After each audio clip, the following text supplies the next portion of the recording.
Oh, that's a good bath, isn't it, Marvin? That's a good bath. I think that's enough water now, don't you think?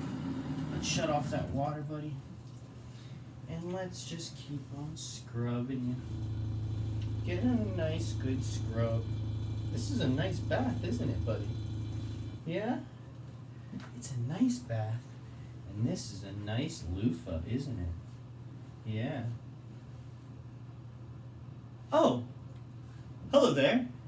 Marvin and I were just taking a quick bubble bath today. I didn't know that you guys were stopping by so early. It is 10:25 a.m. this morning. A little early, but oh well. I guess now that we're in the bath nice and comfy with some bubbles on our bodies, Marvin and I, you mind if I read a chapter quick, buddy? Mind if you hang out for a chapter quick?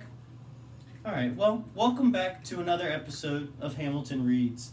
Today I'm going to read chapter 18 of Charlie and the Chocolate Factory, and after that I'll do my sock segment, and I'll do a couple shout-outs, and then Marvin and I will get back to our bath after we say goodbye for the day.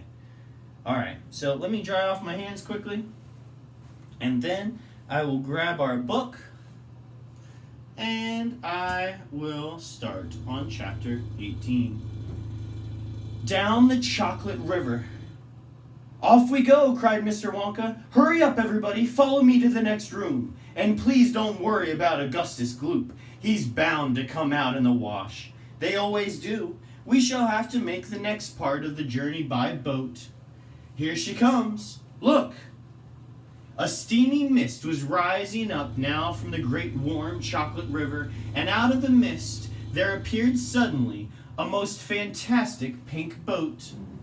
It was a large open rowboat with a tall front and a tall back, like a Viking boat of old, and it was of such a shining, sparkling, glistening pink color that the whole thing looked as though it were made of bright pink glass.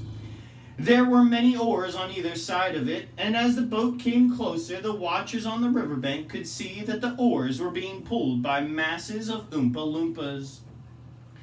At least 10 of them to each oar. This is my private yacht, cried Mr. Wonka, beaming with pleasure. I made her by hollowing out an enormous boiled sweet. Isn't she beautiful? See how she comes cutting through the river? The gleaming pink boiled sweet boat glided up to the riverbank. 100 Oompa Loompas rested on their oars and stared up at the visitors. Then suddenly, for some reason, best known to themselves, they all burst into shrieks of laughter. What's so funny? Asked Violet Beauregard. Oh, don't worry about them, cried Mr. Wonka. They're always laughing. They think everything's a colossal joke. Jump into the boat, all of you. Come on, hurry up. As soon as everybody was safely in, the Oompa Loompas pushed the boat away from the bank and began to row swiftly downriver.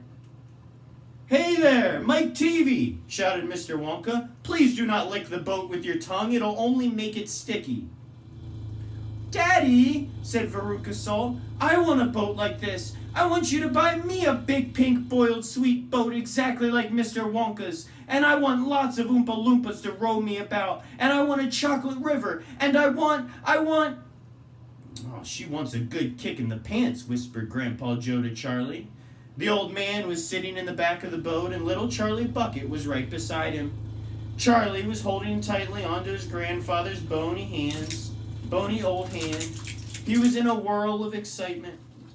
Everything that he had seen so far, the great chocolate river, the waterfall, the huge sucking pipes, the minty sugar meadows, the Oompa Loompas, the beautiful pink boat, and most of all, Mr. Wonka himself, had been so astonishing that he began to wonder whether there could possibly be any more astonishments left.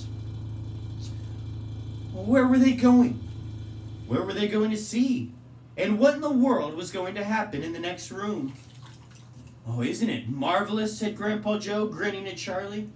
Charlie nodded and smiled up at the old man. Suddenly, Mr. Wonka, who was sitting on Charlie's other side, reached down into the bottom of the boat, picked up a large mug, dipped it into the river, filled it with chocolate, and handed it to Charlie. Drink this, he said. It'll do you good. You look starved to death. Then Mr. Wonka filled a second mug and gave it to Grandpa Joe. "You too," he said. "You look like a skeleton. What's the matter? Hasn't there been anything to eat in your house lately?" "Not much," said Grandpa Joe. Charlie put the mug to his lips, and as the rich, warm, creamy chocolate ran down his throat into his empty tummy, his whole body from head to toe began to tingle with pleasure, and a feeling of intense happiness spread over him. "You like it?" cried Mr. Wonka. "Oh, it's wonderful," Charlie said. "The creamiest, loveliest chocolate I've ever tasted," said Grandpa Joe, smacking his lips. "Well, that's because it's mixed in my waterfall," Mr. Wonka told him. The boat sped on down the river. The river was getting narrower. There was some kind of a dark tunnel ahead, a great round tunnel, and looked like an enormous pipe. Here's a picture of everybody in the boat, if you can see that. That looks like a nice boat. And the river was running right into the tunnel. And so was the boat. "Row on!" shouted Mr. Wonka, jumping up and waving his stick in the air. "Full speed ahead!" And with the Oompa Loompas rowing faster than ever, the boat shot into the pitch-dark tunnel, and all the passengers screamed with excitement. "How can they see where they're going?" shrieked Violet Beauregard in the darkness. "There's no knowing where they're going," cried Mr. Wonka, hooting with laughter. "There's no earthly way of knowing which direction they are going.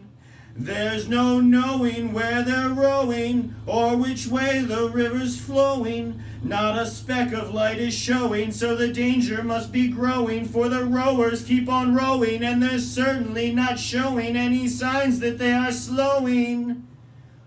"He's gone off his rocker," shouted one of the fathers aghast, and the other parents joined in the chorus of frightened shouting. "He's crazy," they shouted. "He's barmy, he's nutty, he's screwy, he's batty, he's dippy, he's dotty, he's daffy, he's goofy, he's beany, he's buggy, he's wacky, he's loony." "No, he is not," said Grandpa Joe. "Switch on the lights," shouted Mr. Wonka. And suddenly on came the lights, and the whole tunnel was brilliantly lit up, and Charlie could see that they were indeed inside a gigantic pipe, and the great upward curving walls of the pipe were pure white and spotlessly clean. The river of chocolate was flowing very fast inside the pipe, and the Oompa Loompas were all rowing like mad, and the boat was rocketing along at a furious pace. Mr. Wonka was jumping up and down in the back of the boat and calling to the rowers to row faster and faster still. He seemed to love the sensation of whizzing through a white tunnel in a pink boat on a chocolate river, and he clapped his hands and laughed and kept glancing at his passengers to see if they were enjoying it as much as he was. "Look, Grandpa!" cried Charlie. "There's a door in the wall." It was a green door, and it was set into the wall of the tunnel just above the level of the river. As they flashed past it, there was just enough time to read the number on the door. "Storeroom number 54, it said. "All the creams, dairy cream, whipped cream, violet cream, coffee cream, pineapple cream, vanilla cream, and hair cream." "Hair cream?" cried Mike Teavee. "You don't use hair cream." "Row on," shouted Mr. Wonka. "There's no time to answer silly questions." They streaked past a black door. "Storeroom number 71, it said on it.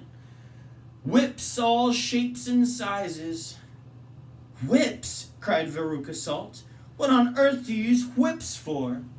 "For whipping cream, of course," said Mr. Wonka. "How can you whip cream without whips? Whipped cream isn't cream at all unless it's been whipped with whips. Just as a poached egg isn't a poached egg unless it's been stolen from the woods in the dead of night." "Row on, please." They passed a yellow door on which it said, "Storeroom number 77. All the beans, cacao beans, coffee beans, jelly beans, and has-beens." "Has-beens?" cried Violet Beauregard. "Oh, you're one yourself," said Mr. Wonka. "There's no time for arguing. Press on, press on." But 5 seconds later, when a bright red door came into sight ahead, he suddenly waved his gold-topped cane in the air and shouted, "Stop the boat!" That's where we're going to stop today. That's what we're going to pick up tomorrow. on Thursday, April 16th, because today's Wednesday, April 15th. I get lost track of the days amidst this quarantine. Just going to brush off some bubbles. I don't know why I got so many bubbles on. Alright, I set my book down. And as promised, we will now get to our sock segment before I do some shout-outs and end our episode so I can finish Marvin's bath. So for my socks today, I have on some very special socks. I don't know if you're going to be able to see those up there.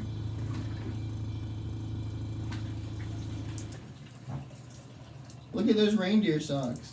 Those are reindeers and stars. So those were my special socks today. Those are kind of more holiday-themed socks, more socks intended to maybe be worn in December time. But anyway, those are my special socks today. Now, Marvin's been a very patient boy in the water. I know he actually kind of enjoys baths. He hasn't been fighting me, as you can see. He's brushed off a little bit of the water with some of his wags, which got in my face a little bit. But anyway, for my shout-outs today, I would like to shout out, number one, whoever invented is it a loofah? The loofah? Can I get it back up? Is it a loofah? It's a loofah. It's a loofah. Whoever invented loofah, maybe Tim Loofah or Jim Loofah, or maybe it was Nancy Loofah. I don't know. I don't know who invented the loofah, but shout out to whoever invented the loofah. I love the loofah.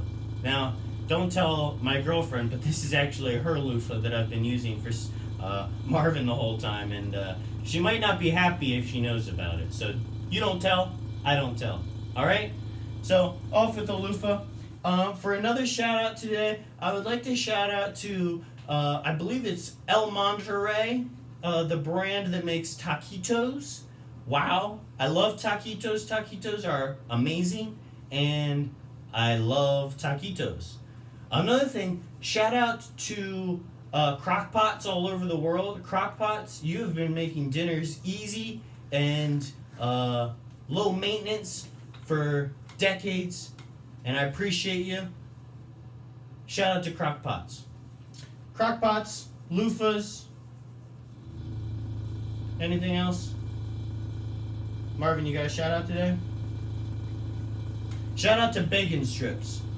The dog brand bacon strips. Marvin loves bacon strips. Shout out to bacon strips. Isn't that right, Marvin? Alright, well, anyway, that concludes another episode of Hamilton Reads.